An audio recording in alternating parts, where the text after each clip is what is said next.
हाँ तो बच्चों, आज का टॉपिक है ग्रेविटेशन से। ग्रेविटेशन में एक टॉपिक आता है relation between small ji and capital G, जो कि आज का टॉपिक हम लोगों का है relation between small ji and capital G. तो relation between small ji and capital G की जो बात कर रहे हैं, इसके लिए हम लेट करते हैं, सपोज कर रहे हैं कि स्मॉल एम मास का कोई ऑब्जेक्ट जो है ये अर्थ के सरफेस पे रखा हुआ है यानी प्लेस्ड है। तो स्मॉल एम मास का जो ये ऑब्जेक्ट है वो अर्थ के सरफेस पे है।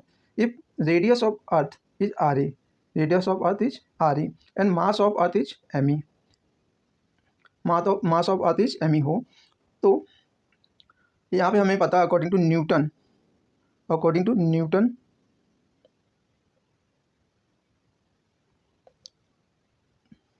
यूनिवर्सल लॉ,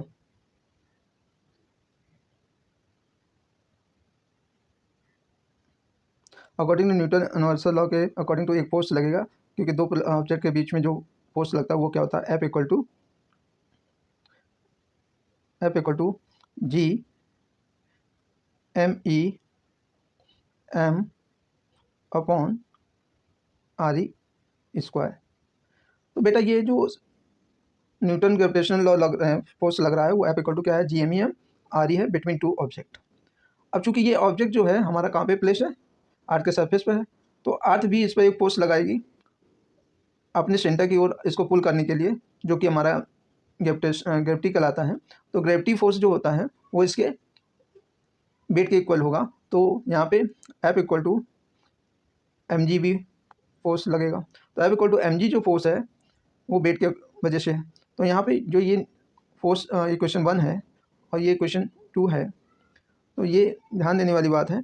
तो ग्रेविटेशनल फोर्स और ये वेट वाला फोर्स ये दोनों इक्वल होंगे। तो equating equation first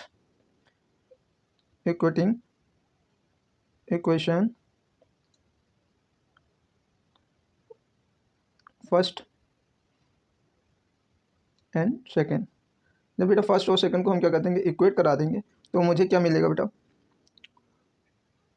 M G equal to G M E M upon R E square. तो बेटा ये एम और एम कैंसिल हो जाएगा,